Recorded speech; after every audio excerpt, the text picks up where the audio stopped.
At first glance, you might think the Riftbreaker, developed and published by EXOR Studios, is a simple hybrid of twin-stick shooter and base building/tower defense game. To an extent, that's true, and a skilled player could draw aggro away from their base and limit the need for extensive defensive structures.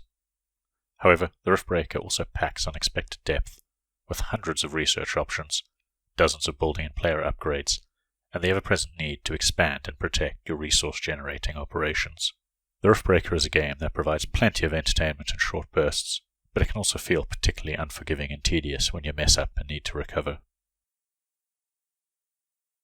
The narrative, outside of a flashy opening cutscene, is minimal, and it's stretched thinly over hours of playtime. You take control of Captain Ashley Novak, a Riftbreaker, think scientist commando hybrid, in an AI-powered mecha suit she calls Mr. Riggs, as they emerge from a one-way jump to the lush world of Galatea 37. Earth is barely livable anymore, and humans are rift-jumping to distant planets to find resources and establish new colonies. She's been tasked with securing a foothold and building a massive rift station that will eventually allow two-way travel between Earth and Galatea 37. Of course, things are never that easy, and the native species are not happy with the intrusion. Unfortunately, with the exception of infrequent banter between Ashley and Mr. Riggs, which fleshes out Ashley's ideologies and past a little more, this overarching objective and the need for rare resources to construct the rift station is all the context you're going to get to push forward. The opening hour also feels deceptively simple at first. Controlling Ashley in her mecha suit is a breeze, with a familiar twin-stick movement and aiming setup. This makes early exploration into the unknown an enjoyable experience, but you'll eventually have to decide on the location of your HQ and start engaging with the base building, resource generation, and horde defense mechanics. The world is filled with finite resource pockets, some of them immediately apparent, several uncovered through research or scanning, and the continuous generation of these resources is essential to making any progress. Carbonium is your basic building material, used to craft new structures and gear. Ironium is needed for defensive structures, and, most importantly, ammunition production.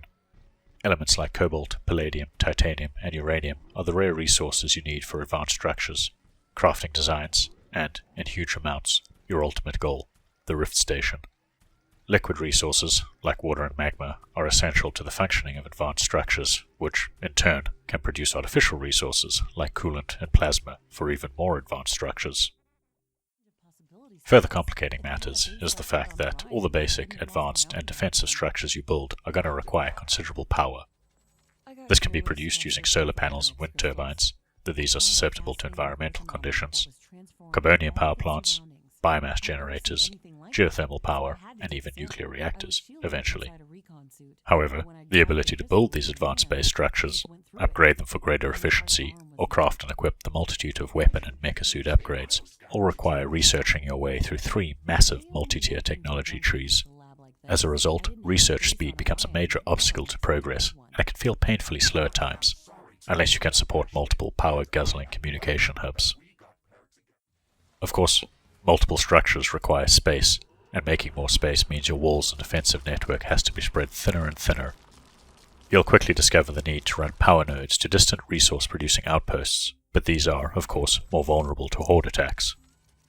You could surround them with walls and powerful specialized turrets, but then that means more power, more AI cores to run your turrets, and resource-hungry ammunition factories. If this is all starting to sound overwhelming, it can be. Although not as deep or granular as games like Factorio or Satisfactory, I can't help but feel the Riftbreaker has been a little untruthful in its marketing campaign. Resource production and beneficiation, coupled with power generation, underpin everything you do. As a result, it's possible to get it very wrong and find yourself struggling to recover. As an example, an early push for automated repair towers seemed like a great idea, until I realized they were chewing through my resources faster than I could replace the destroyed structures and defenses, leaving me to run about manually disabling them. The frequent need to repair and upgrade structures, in turn, highlighted the variable gamepad support. For exploration, combat, and menu navigation, it works well on a gamepad, but the precision placement of structures, or trying to mass select them for upgrades or repairs, is problematic and nigh on impossible under pressure. The base building feels more intuitive using a mouse and keyboard, and thankfully, this is an option for console players if they have the hardware and setup. Having hopefully conveyed the complexity of resource production, construction, and research, you'll be relieved to know the exploration and twin-stick combat is far simpler and instantly gratifying. Movement and shooting feel great, especially on gamepad, making it easy to kite hordes, dash out the way of larger creatures, and thin the alien ranks before they break upon your walls. The mecha suit can handle 3 swappable weapons per arm, ranging from swords to chain guns, flamethrowers to rocket launchers, each of which can be upgraded to higher tiers or modded for added elemental damage. Going back to complexities, there are, of course, passive equipment slots and active abilities to enhance your combat skills and survivability, all of which can be crafted with the right research and sufficient resources. If you're after a more hands-on approach to base defense, for example, you can always prioritize the weapon technology tree and create a literal walking tank. However, you'll soon discover many upgrades on the alien technology tree become essential once you've constructed your orbital scanner and begin away missions to secure rare resources in hostile environments. Think heat, radiation, volcanism, and corrosive acid clouds.